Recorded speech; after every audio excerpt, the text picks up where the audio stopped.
even. Just saying. Okay, we're ready.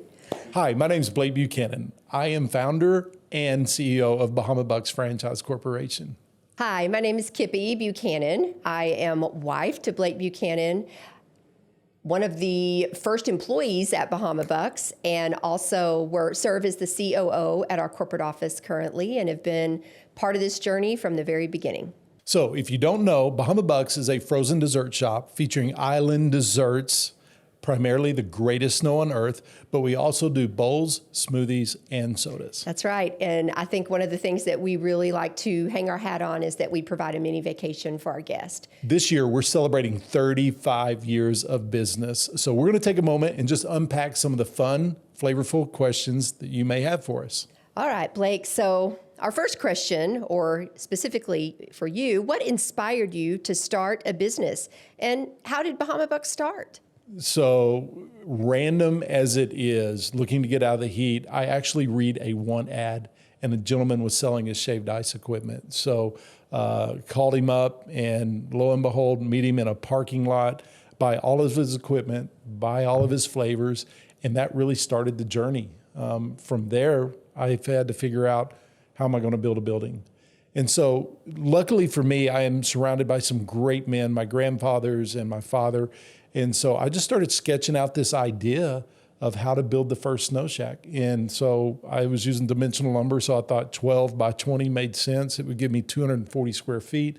It would be the largest snow shack in the state of Texas. And at that time, I was like, let's go big or let's go home, even at 240 square feet. So invited my granddads down, invited my father, friends, family, lots of people chipped in. Girlfriend at the time, she could paint. That was nice. And we started constructing the original shop by hand. And so it was really neat to kind of have all three generations working together.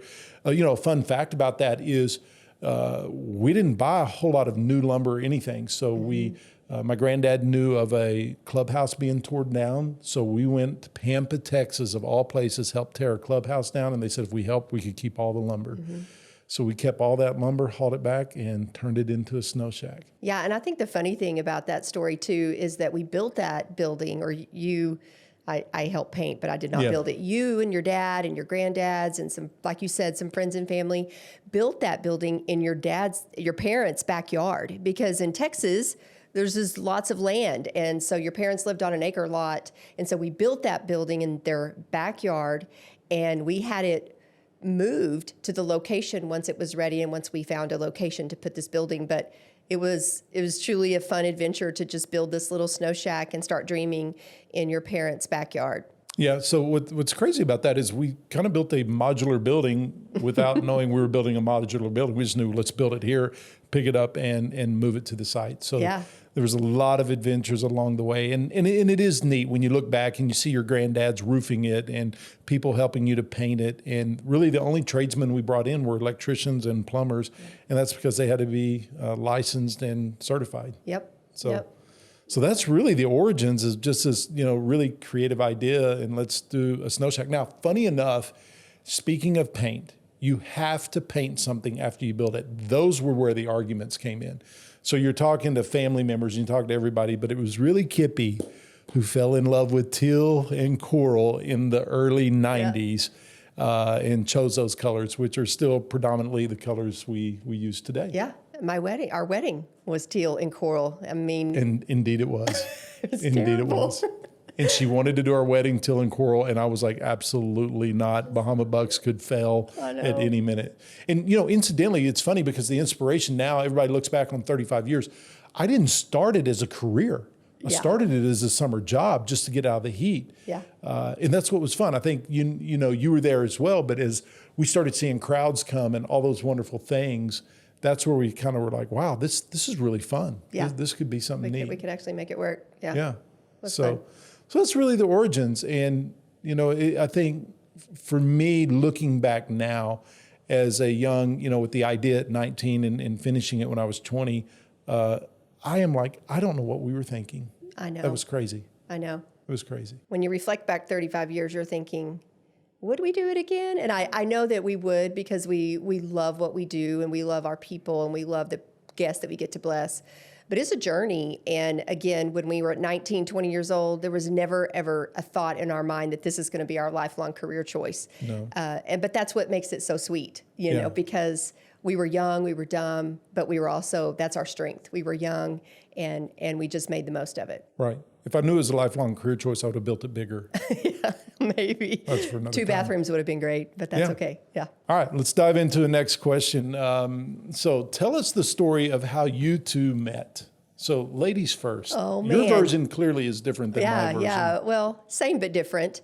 I grew up in the same small town in Wolforth, Texas, little bitty town. Grew up there, born and raised, and in elementary school, 5th grade, a new kid moved into our elementary school. And it was A hot new kid. yeah. And so he moved in, but I was kind of liking another guy in the elementary school. So on my way home from school, I walked home, but I would always pass this bus stop, and that's where this guy was that I was kind of sweet on. And I would always stop and just say hi to him, you know, it's 5th grade, come on. But I go to the bus stop, and there's this new guy at the bus stop. And I'm thinking, because it was you, and I just fell right in love in 5th grade with your heart. You were always just vibrant, gregarious, funny, and you saw other people, and immediately we just hit it off as 5th graders. And but we really didn't solidify our relationship till junior high. We waited, and that's the key to any good relationship. Take your time. That's right. You really That's get to right. know somebody. Yeah. You know, now my version's probably a little bit different because I'm the new kid at school. And so you're looking for friends. And I'll never forget, I did find a good friend, Ty Ritchie. He's still a lifelong friend of mine, one of the first buddies that I'd ever met there. But we're sitting on, you know, the basketball court playground in back of Casey Elementary. Recess, I think. Yeah, recess. And I see this girl walk by, and she's got this brown flowing hair, these big chocolate eyes. But really what I noticed were the white pants with this awesome comb in her back pocket. And I'm like, oh my gosh, that is who I want to marry. Oh my and so at 10 years old, I was like, I am marrying that girl. Now, it would take a while to convince Miss Kippi for sure. But I just remember immediately my heart jumped into my throat and I was just awestruck. What I didn't know is the guy she was sweet on was my new best friend. That created this whole love triangle issue that we had to get all worked out because we are still best friends to this day. It's a really dramatic love triangle when you're 10 years old, but you get through it. Funny about Kippi though, she's 5'5" as a 10-year-old. I was really tall. She was tall. Now, she won't grow another inch for the rest of her life, but she was taller than I was. And I was like, that is a tall drink of water right there. That is. But I think when we really solidified our relationship, or I don't know, I of course, you never know when you meet people in middle school. Or I did. I know you did.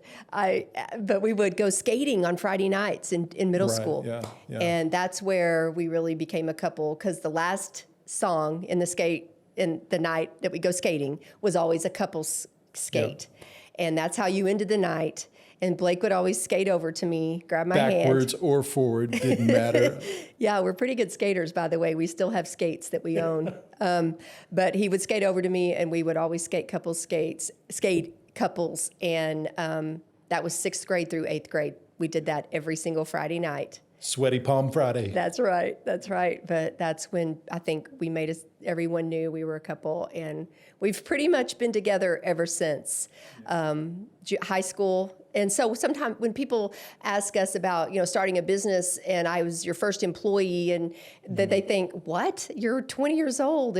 But we had been together for so long. We knew we were going to be married, and so whenever Blake, you brought up this adventure, I'm like, absolutely, I'm along for the ride. We've been best friends and for a long time, and we were going to be together forever, and we knew that. And so it wasn't even a hesitation of not helping and coming right alongside you. So that was an easy yes. I love telling middle schoolers, just be careful. You never know, that girl you're sitting next to at the lunchroom or wherever, that could be your wife, and they just freak out when you tell them stuff like that. So, well, girls the same way, because boys are pretty gross in the elementary grades. Absolutely. So. Yeah. But it's been a fun adventure. It really has. So by the time we start Bahama Bucks, we're 20. We had known each other for 10 years, and we'd been best friends. So it was Now, dating and working together are entirely two different things. That's a whole nother show. There's a lot of therapy probably involved in that whole package there. Yeah, but we worked it out. Yeah, because what you have to realize is when you work with someone like Kippi, she's the boss. Oh, and once you get your alignment, it's all about alignment. Once you get it right, man, you can work with anybody. Yeah. So. How did Bahama Bucks, Blake, get the name? Oh, okay. So back to I've bought the equipment, right? I'm trying to figure it out. I'm starting to build a building. Well, no, I hadn't started building the building, but I have a girlfriend. We're now at Texas Tech. She's a cheerleader at Texas Tech. Wreck 'em. And so I have to figure out, how do I tell my smoking hot girlfriend I am going to make the leap from lawn care to snow cones? And so the only thing I think of was, let's just get in the car and go for a drive. And so we did, which would be fairly common for us. And I just start unpacking all my dreams and heart's desires. And Kippi was so kind to just listen and let me kind of talk it out. And she really was. She's very encouraging, but I just remember her asking me that one famous single question after I had frothed up, told you everything, spilled my heart. You just asked me the one question, which was, what are you going to call it? And I had no idea. But the only alliteration comeback I could think of was Bahama Bucks. Mm-hmm. And what's funny about that is Buck is a nickname of mine. I was called Buck all through high school. It's a family. It's short for Buchanan, so people just called me Buck. And it really was a joke. Yeah. And Kippi followed that with, well, why don't we call it Karuba Kippies? And we're like, well, that sucks. Nobody would want to eat there. So we didn't. So Bahama Bucks, after we ran it through. But it's in my back pocket. Don't you worry. It may happen. So after we ran it through friends and family and you know, sat down with, you know, mom and dad and everybody, we were like, man, that is a fun name. And even the marketing people were like, oh, this would be really, really cool. So marketing people, we had one marketing person. We had a lady that we designed logos. Yeah, not really a firm or people. I mean, people. But, you know, when you look back at that, it was so instrumental to kind of brand it early and understand, hey, this is who it was. And the funny thing was, everybody laughed about it when they went to Bahama Bucks because they knew me as Buck, and they thought that was so funny. But it quickly outgrew me as a brand identity and took on its own adventure. So that's how the name came about. Yep. Okay, here's another great one. What was it like working at the original shop in Lubbock, Texas? Super fun. I so many great memories. I know.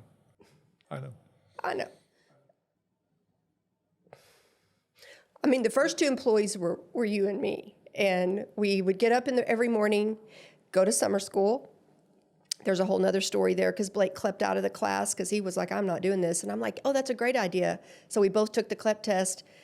Let's just say Blake dropped me off every morning for summer school, and he went and picked up all of the items we needed for the day. That is not a good relationship move either. I do not recommend that. We made it through. Win together, fell together, right? So he dropped me off at summer school at Tech, and then he would go get the supplies we would need for the day, because obviously you can't hold a lot of inventory in a 240 square foot building. And he would pick me back up, and we would go grab a Subway sandwich almost every single day. We would go open the shop at around 11:30, open, work all day, do some homework when we were super slow. I'm sorry, I would do some homework when we were super slow. And then we would close at 10 or 11. We would go eat with some of the profits that we made that day. If we made profits, we would buy ourselves dinner. We didn't get paid. And we would wash, rinse, repeat every day. Every day. And he would come in the morning, pick me up, drop me off at summer school. and then I think I went 7 days in a row without a hair wash. And that was when I said, Blake, we probably need to get someone to help us. Yeah. And that's where Eric Lee comes in the picture. Now thankfully, so we'll get to Eric too, but back to the kind of OG 2 weeks there. And why that's so important is because we were working there. We thought that was normal to open to close. 11:11 was no big deal for us. She was a lifeguard, so she was out in the heat. So I was doing lawns. If you could just be inside and hang out, it was like a concession. It was so easy. not easy as in work, but it was just like, oh, we get to work inside and Yeah. people come And we get to work together. That Yeah, was the and other that was thing we fun. thought was so cool. We got to be And together. clearly that week, as we started getting busy, we knew we had to have help. Well, we had a lot of problems because we started getting busier and we needed ice, we needed inventory. Yeah. There was just a lot, but those are good problems that you figure out. But I think, if I could relive a few days, going back to those days, it was complicated, but oh my word, it was so simple. Yeah. And we just got up and did our thing every day. Yeah, it's beautiful work. And I think, one of my favorite things working early on was when we invite Eric Lee into our story. Now, Eric was a great college buddy of mine. I'd met him through college, and one of the smartest individuals you'd ever meet. And Eric is now our CFO. He's a co-founder as well. So as we started Bahama Bucks Franchise Corporation, he is one of the co-founders along with us. But early on, those long hours were just grating on us. And I'll never forget, because you did ask, hey, we got to get some help. Mm-hmm. So I call Eric Lee. Actually, I was trying to hire his good buddy, Landon Smith. They were roommates, so he actually, when I make a phone call to where they lived, Eric picks up, and I asked for Landon. He said Landon's not here, and I was like, "Hey, buddy, I'm starting this Bahama Bucks thing. You may have seen it. Would you want to work for us?" And there was just this long pause, and he finally says, "I'll work for you, but if Sam's Clubs calls me, I'm going to go to work for them." Yeah, because he had applied at Sam's. Yeah, he had applied, and so. So funny, he comes to work for us. I mean, no interview really, it just shows up, punches the clock and starts working. And to this day, I mean, every June I knock on his door and I'm like, "Hey man, did Sam's Club call you back?" Yep. And they still haven't. So they lost out on a great guy there. But Eric really did bring, a lot of humor and fun. And oh man, and the guy can work. Yeah, the guy is a workhorse. And he, just his energy was contagious in the shops. And, later on, he really is the creative mind behind all the flavors and everything that we started developing. And so Eric is a big part of that story as we were young entrepreneurs. And, 2 years later, he's going to partner with us as we start the journey moving into franchising and all those things. Well, and the other part of that question is, what was it like, working with family and friends? Because we did have family later come on. Yeah. My brother and your brother started working at the shop. Sure. Labor laws would have prevented that now, but they were 13, 14.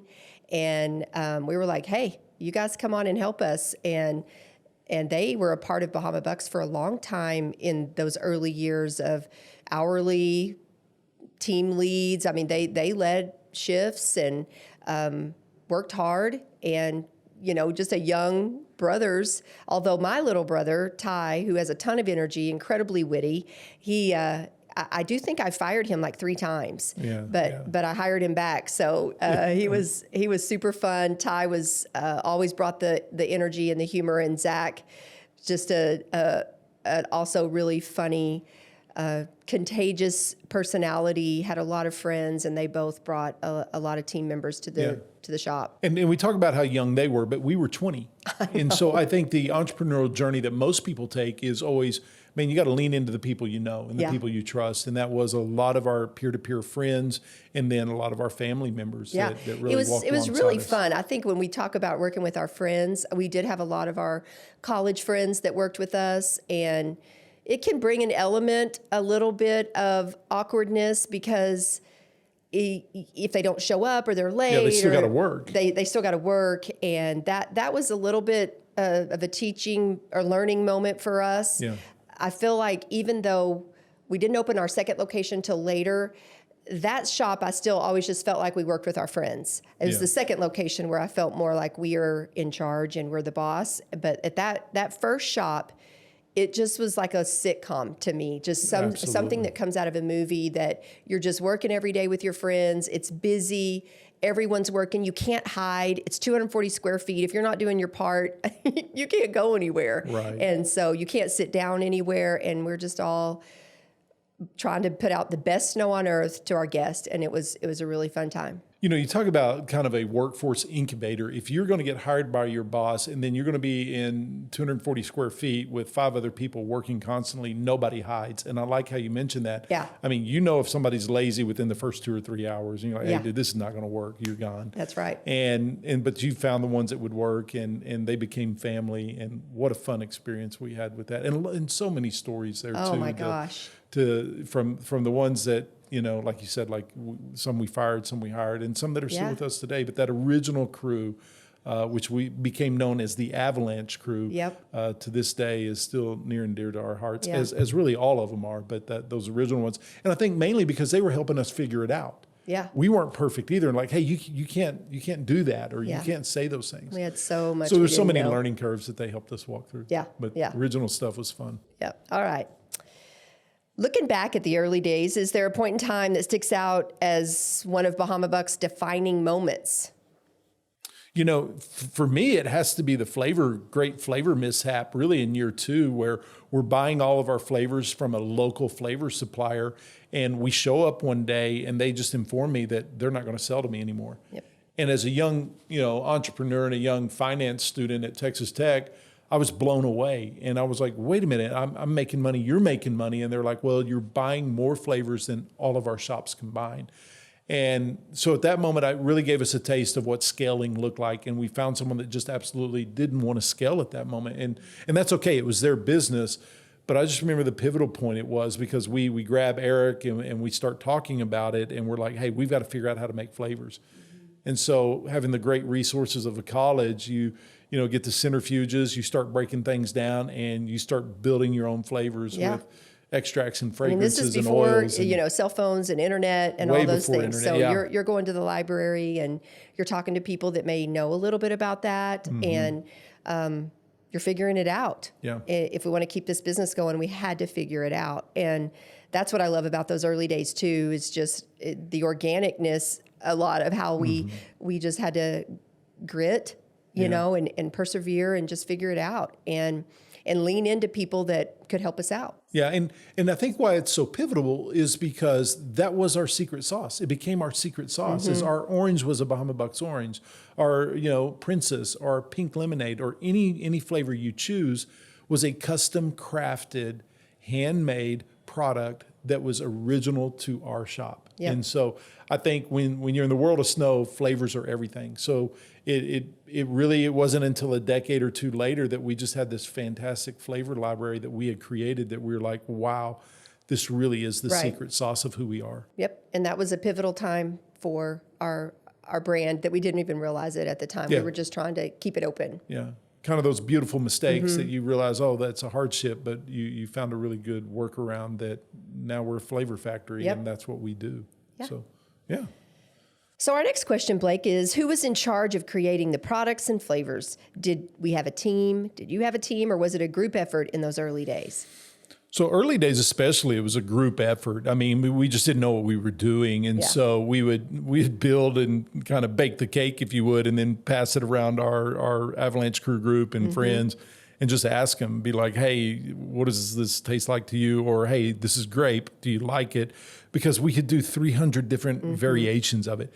And I think that was really, the core of our focus groups now, is we know there are different tastes out there. People like different things, and color matters, and textures, and all those things that play into taste.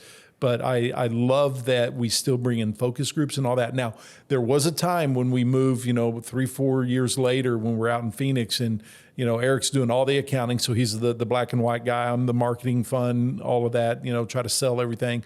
And we kind of flipped the coin, and he said, all right, I'll take on flavor development. And that's where he really grew.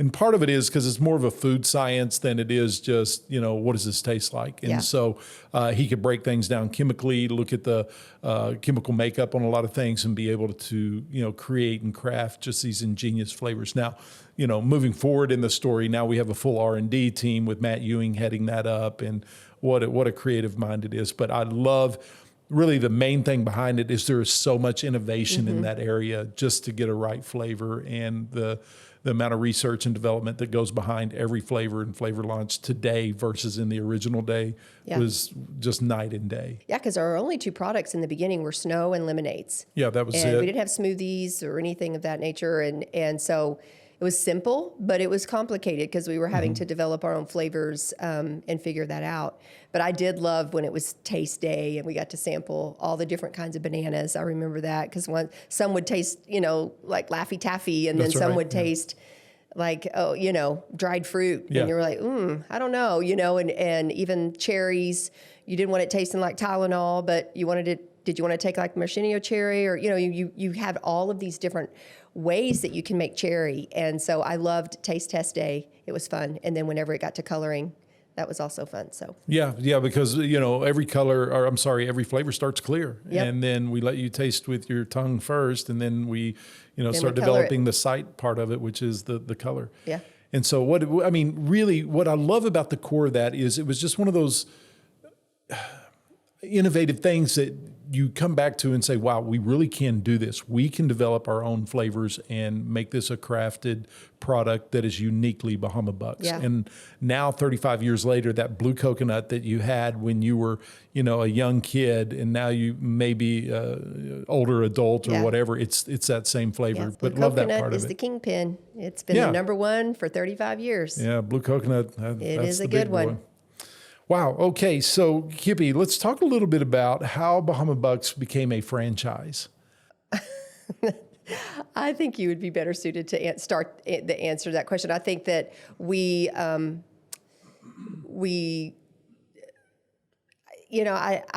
know we opened our second store. So corporately, we did store number 2. Mm-hmm.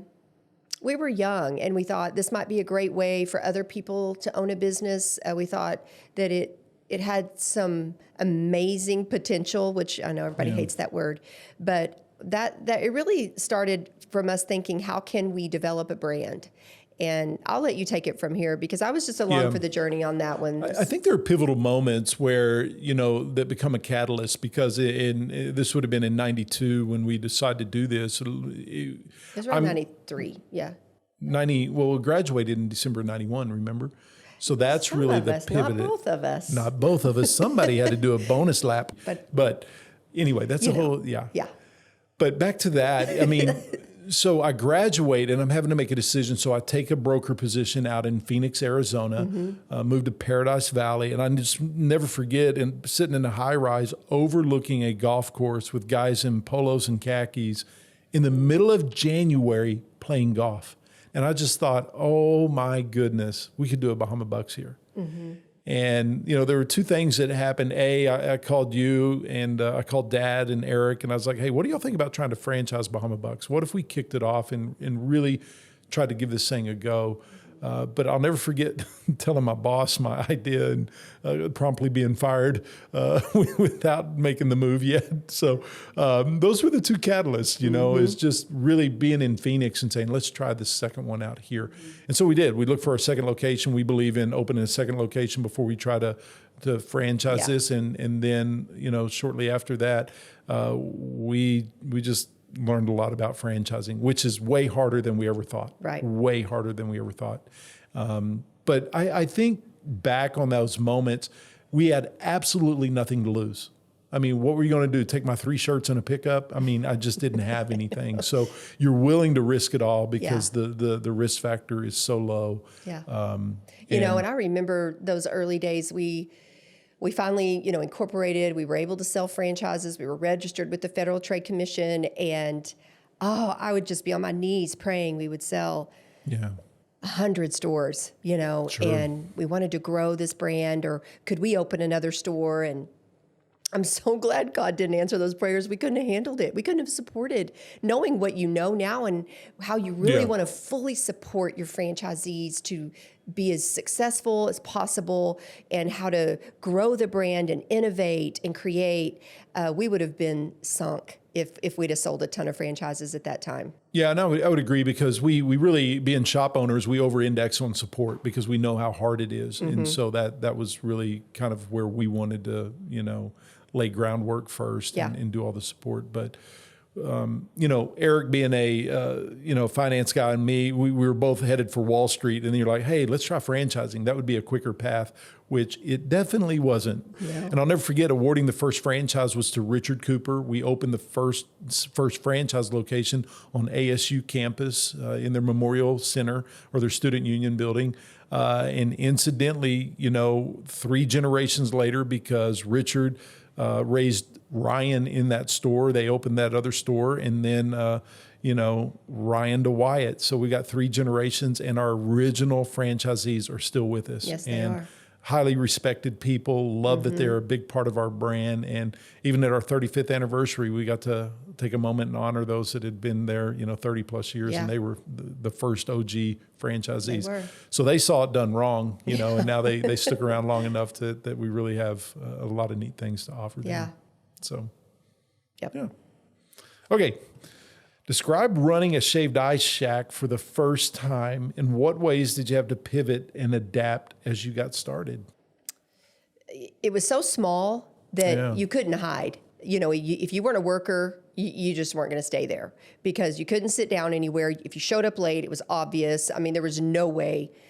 You couldn't even go to the bathroom without everyone knowing because we had a tiny little bathroom in there. Incidentally, the phone was also in the little bathroom. So the phone rings, you're in the bath. It just... All for convenience. All for convenience and efficiency. Yeah. So I think that the pivotal times were for sure the flavors. I also think figuring out how we could serve more guests in that little shack. We were so busy, and we didn't have a speaker or headsets or even a POS that held all your orders. And so we wanted to try to get faster so we could serve more guests. So we tweaked the inside of the building, we revamped it, and put another shaver in there, and we were able to do twice as much product.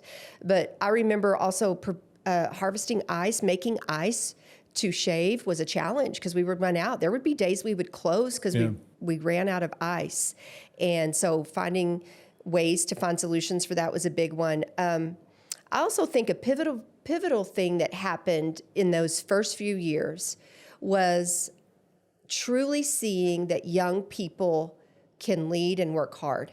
And I think we still hang our hat on that we learned right then. We were 20 and we were running a shop, and we were doing payroll and paying taxes and paying a landlord, and I think today we still know that young people can lead and young people can do complicated tasks and they can handle the responsibilities because we did it, and then we handed it off to more young people and young adults, and I love that part of Bahama Bucks. We oftentimes don't bring an older manager in from a different brand or a different location. Not that they wouldn't be fabulous, but why not raise up people who started out as little newbies in our shop? They know the brand better than anybody. And that's what we do today.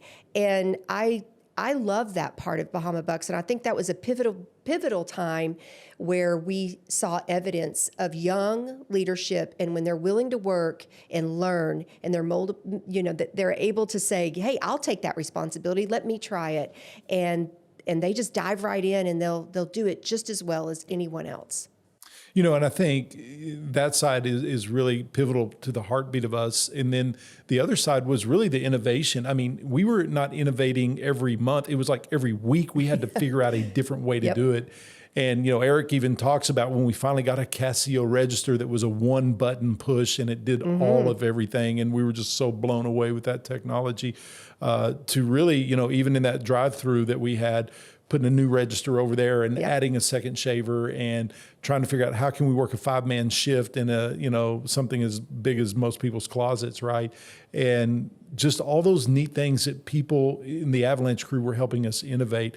It was kind of this incubator of ideas, as we learned along with everybody. Because remember, Blake, we had the one CD player, and we loved pushing music out to the guests. So we would always put these reggae tunes, some CD that had, Bob Marley or something. Sure. And then we bought a 5 CD player and we could shuffle 5 CDs.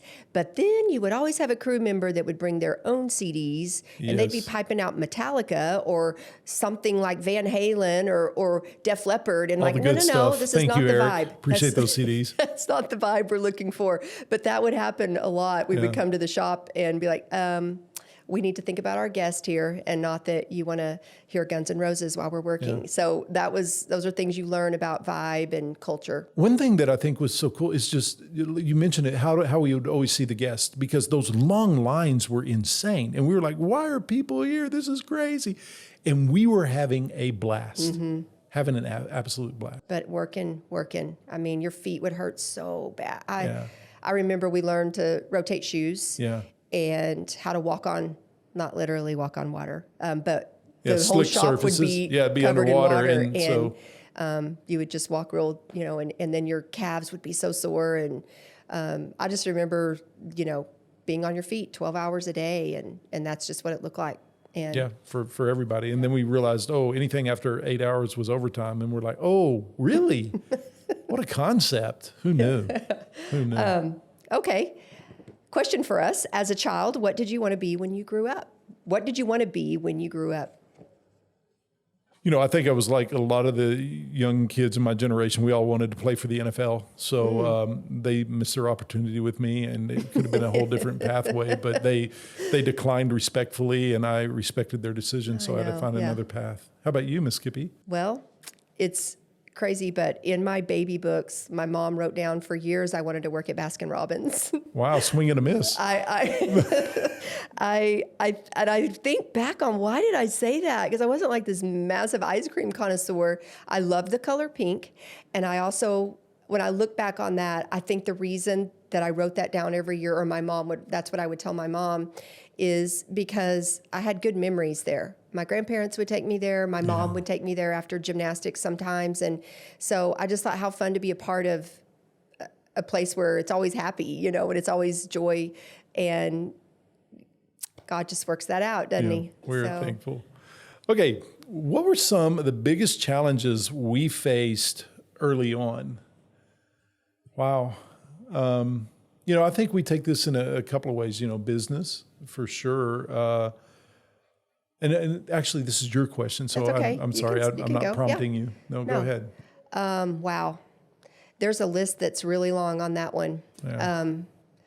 It was, and I think we know that it was a very, it was such a growing time. Mm-hmm. And I know everyone can look back at their youth and see where you learned a lot and where you made mistakes. And hopefully, they're not mistakes if you learn from them, the quote from learning from your mistakes. But I don't know that we were making mistakes. Sometimes it was just part of growing a business and you had to go through it. You couldn't go over it and you could not go under it. You had to go through it.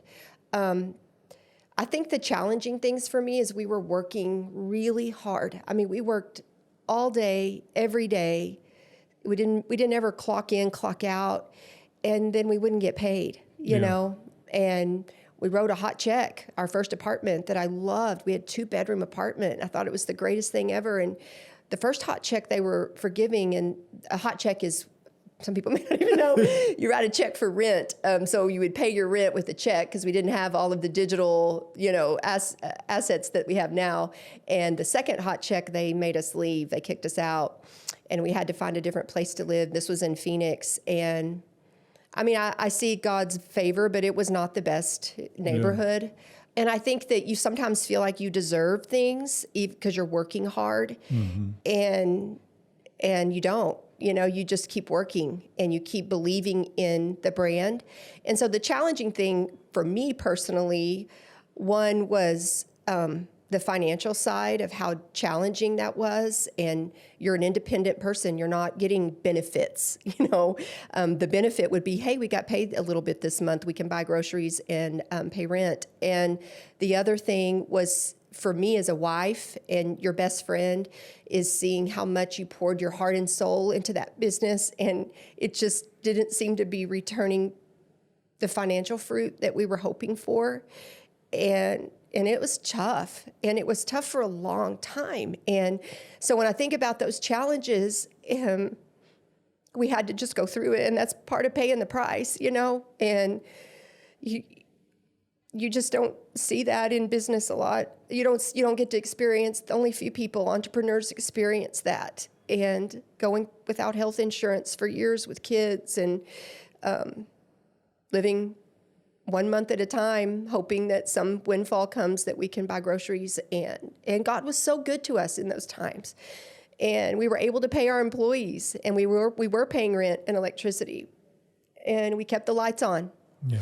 But we weren't always able to pay ourselves, and somehow we supported each other in that, and kept going, found the fuel in us to keep going. Yeah. So I think a little bit of, there's always going to be any entrepreneur or any person with a family or anything, we all have personal sacrifices, but they do come with a cost. And so ours was, we learned early that leaders eat last. And so you're feeding everybody, but there's always not enough left at the end of the line for you. And you can do that 1 or 2 times, but you start stacking year after year after year. It really was a challenge. And that's the story of Bahama Bucks. I think that's why it's so relatable, because it's not an overnight success story. It was 20 years to get 20 stores. Yep. And the heartfelt, story that goes along with that one as well. But Blake, it's our story. It's Bahama Buck's story. Sure. And it's Eric was right there with us. Oh yeah, lots of people were making sacrifices. And another person that I think we can't fail to mention is Brian Berryhill. Yeah. And he was one of our first employees at our original shop, and then he moved to Arizona with us, and man, he wrote a lot of hot checks. Poor guy. He had to just ward off different people collecting money, and we were just figuring out how to shuffle everything. And those are the people you look back, we were in the trenches together. We were eating 10-cent chicken wings because that's what we could do. Anyway, it's just part of it, and it's part of your brand story. So. And it really is kind of that famous thing of where you didn't have much, but you really had it all. Yeah. And when you look back on it, those were some of the sweetest moments that I think we walked through too. So, yeah. Yeah. Okay. So, Kippi, let me ask you one. What do you think were the strengths that we may have deployed early on that helped us grow a business, or at least stay with the bigger cause of growing a Bahama Bucks? Well, one, we have an amazing product. Yeah. And I think that it's a great place to celebrate with people, Sure. So I think our strength is our brand and our products, our people. You and I and Eric are very hardworking. We just don't quit. And we're competitive, and we want to win. Yeah. Loyal. We're very loyal, and I think we're loyal to our people, and we're loyal to the brand. Mm-hmm. For you and me,